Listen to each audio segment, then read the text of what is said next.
Hello friends, आज हम deal करेंगे चैप्टर नंबर 10 मिसलेनियस, जो कि लास्ट चैप्टर है इस पूरे एक्ट का।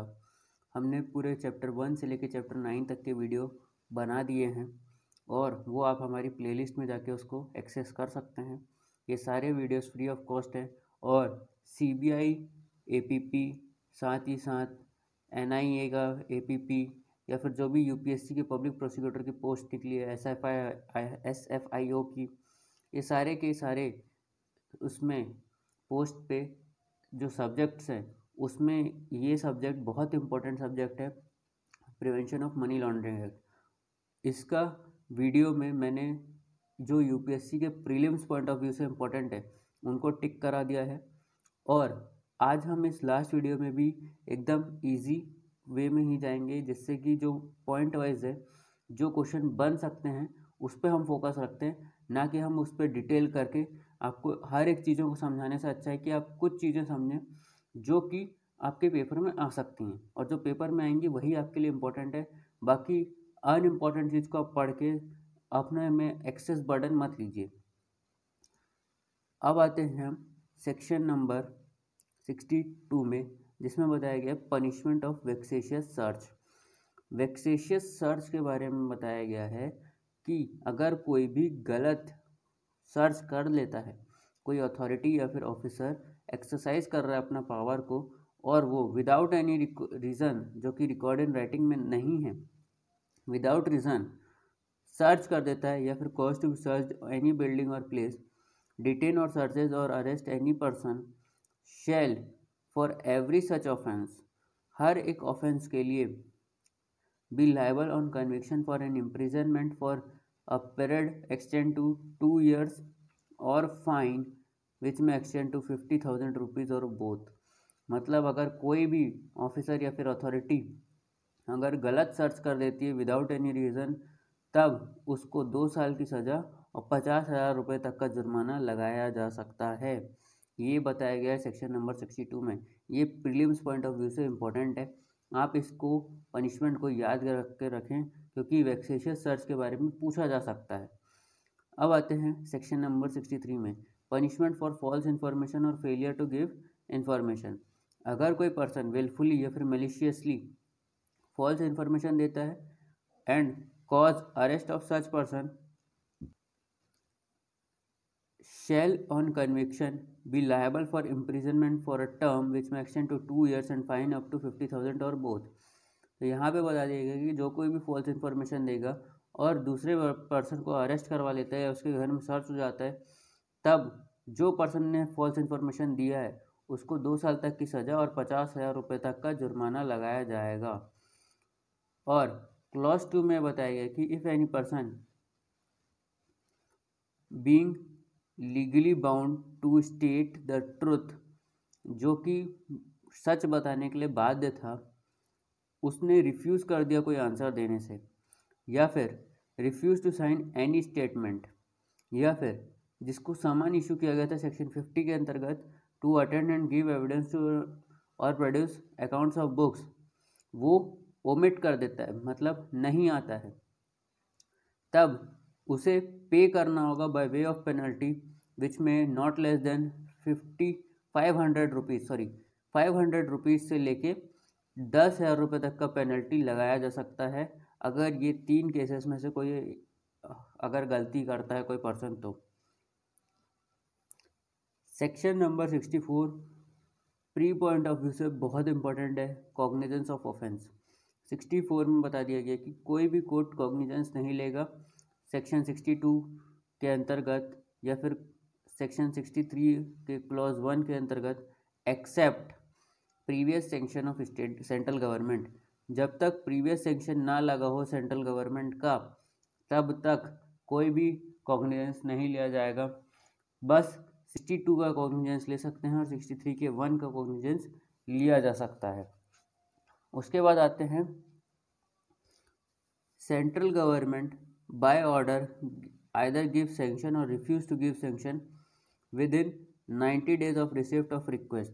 मतलब सेंट्रल गवर्नमेंट को सैंक्शन देने में कितना टाइम लगाना होगा, मतलब उनके पास सिर्फ और सिर्फ 90 दिन है, या तो वो रिफ्यूज़ कर दें या तो वो दे दें। तो ये क्वेश्चन आपका प्री पॉइंट ऑफ व्यू से पूछा जा सकता है कि सेंक्शन देने में सेंट्रल गवर्नमेंट को कितना टाइम पीरियड मिलता है, तो वो होता है 90 डेज। अब आते हैं सेक्शन नंबर 65 में, code of criminal procedure to apply. CRPC का एप्लीकेशन होना, मतलब ये तो अभी हमने देखा भी कि जो सीजर है, अटैचमेंट है, कॉन्फिस्केशन, इन्वेस्टिगेशन है, प्रोसिक्यूशन है, या फिर कोई अदर प्रोसीडिंग होती है जो कि क्रिमिनल साइड में है, अरेस्ट, सर्च, तो इसमें CRPC में जो प्रोविजंस दिए हुए हैं उनका यूज़ किया जाएगा in so far they are not inconsistent with the provision of this act. उसके बाद आते हैं सेक्शन नंबर 66 में।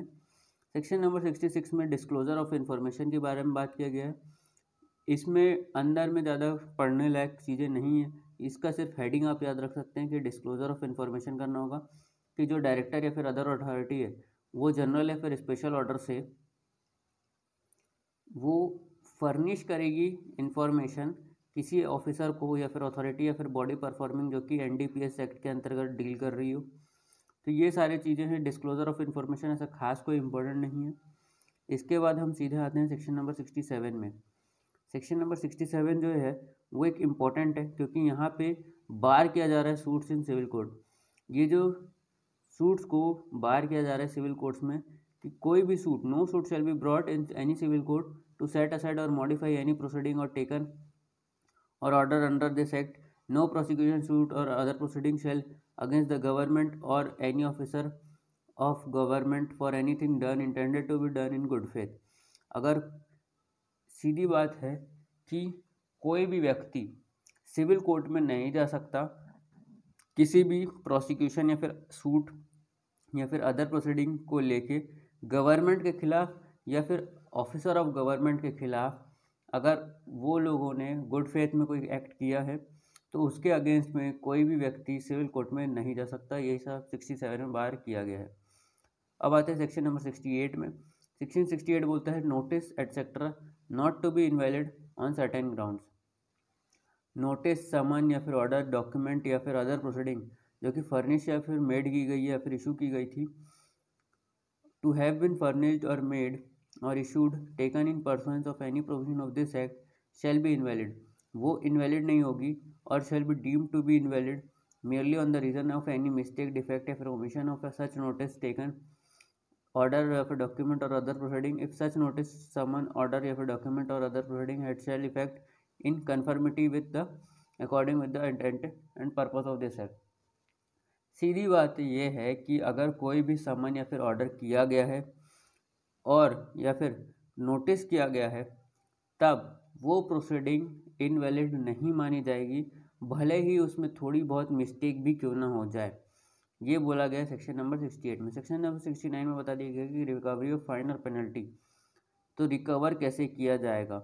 जो फाइन और पेनल्टी इम्पोज किया गया किसी पर्सन में सेक्शन 13 या फिर सेक्शन 63 के अंतर्गत और वो पे नहीं करता है 6 महीने के अंतर्गत from the day of imposition, तब जो डायरेक्टर हैं या फिर जो अदर ऑफिसर हैं वो रिकवर करेंगे उस अमाउंट को, जैसा कि प्रिस्क्राइब किया गया schedule 2 of income tax act के अंतर्गत, for the recovery of arrear and he or any officer authorised by him shall have all power of tax recovery officer.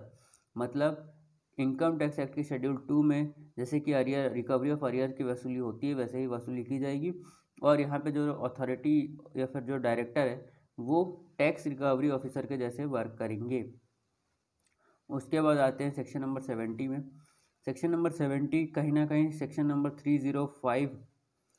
305 of criminal procedure code से connect कर रहा है क्योंकि ये भी same चीज़ की बात कर रहा है, ऑफेंस बाय कंपनीज के द्वारा ऑफेंस होना, कंपनी भी ऑफेंस कर सकती है। तो इसमें यही बताया गया सेक्शन नंबर 70, सिर्फ और सिर्फ हेडिंग इंपॉर्टेंट होती है इन सेक्शंस की, अंदर में नहीं पूछा जाएगा आपसे। अब आते हैं हम सेक्शन नंबर 71 में। सेक्शन नंबर 71 में बता दिया गया act to have overriding effect. इस एक्ट का ओवर राइडिंग इफेक्ट होना, ये एक इंपॉर्टेंट सेक्शन है कि the provision of this act shall have effect notwithstanding inconsistent therewith content in any other law for the time being in force. अगर इस act में जो बात कही गई है उसको कोई ओवरराइड करता है, वो कोई दूसरे एक्ट में बोला गया तो वो इम्पॉर्टेंट नहीं है। ये इम्पॉर्टेंट है कि ये जो एक्ट बोल रहा है वही सही है और इसी एक्ट की बात मानी जाएगी और इसी एक्ट का इन्फोर्समेंट किया जाएगा। ये एक्ट का दूसरे एक्ट के ऊपर ओवर राइडिंग इफेक्ट होगा, मतलब दूसरे एक्ट का जो इफेक्ट है वो कम हो जाएगा और ये उसके ऊपर ओवर राइड करेगा। उसके बाद बता दिए गए सेक्शन नंबर 72 में कि continuation of proceeding in the event of death या फिर इंसॉल्वेंसी, अगर किसी व्यक्ति की डेथ या फिर इंसॉल्वेंसी हो जाती है तब कंटिन्यूएशन ऑफ प्रोसीडिंग होगा। कैसे होगा?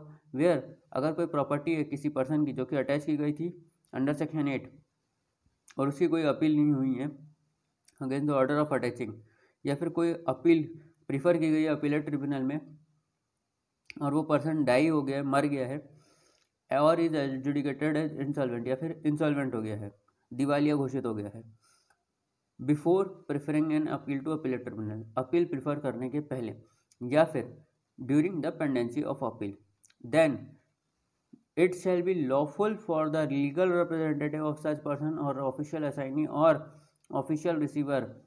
तो यहाँ पे LR या फिर ऑफिशियल असाइनी या फिर ऑफिशियल रिसीवर जो है उनके मरने के बाद, उस व्यक्ति के मरने के बाद प्रेफर कर सकते हैं अपील टू अपीलेट ट्रिब्यूनल में, या फिर कंटिन्यू भी कर सकते हैं उस अपील को। तो ये बात की गई है सेक्शन नंबर 72 में कि एक पर्सन की डेथ होने के बाद ऐसा नहीं है कि अपील नहीं की जा सकती, अपील बिल्कुल चल सकती है उसके LR या फिर ऑफिशियल असाइनी या फिर ऑफिशियल रिसीवर के द्वारा। अब आते हैं सेक्शन नंबर 72A में। ये कहीं ना कहीं बस हेडिंग इंपॉर्टेंट है, इंटर मिनिस्ट्रियल कोऑर्डिनेशन कमेटी।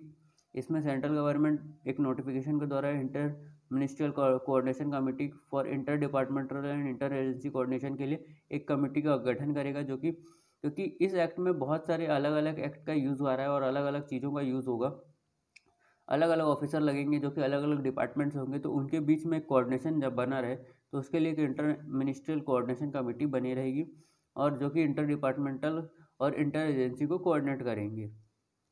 अब आते हैं सेक्शन नंबर 73। इसका सिर्फ हेडिंग इंपॉर्टेंट है कि सेंट्रल गवर्नमेंट के पास रूल बनाने की शक्ति है, तो इसके अंदर आप जो जो रूल्स बना सकती है उसको आप पढ़ सकते हैं। जो भी सेंट्रल गवर्नमेंट रूल बनाएगी सेक्शन 74 के अंदर तो उसको लीड करना होगा, बिफोर पार्लियामेंट के सामने उसको पेश करना होगा।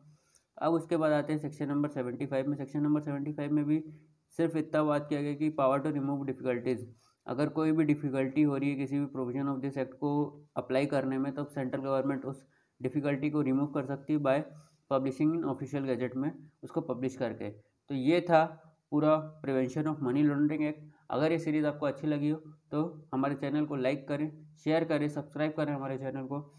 Thank you. और मैं आपको विश करता हूँ कि आपका सिलेक्शन ज़रूर होगा अगर आप पॉइंटर्स को अच्छे से समझते हैं और अच्छे से याद करते हैं। डीप एनालिसिस कभी भी मत कीजिएगा बेयर एक्ट का। जो pointers exam point of view से इंपॉर्टेंट है सिर्फ उनको रिवाइज कीजिए, क्योंकि अब समय कम बचा है तो आपको पेपर के लिए प्रिपरेशन करनी है, तो एकदम पॉइंटर्स पे कीजिए, ना कि डीप एनालिसिस पे कीजिए। Thank you.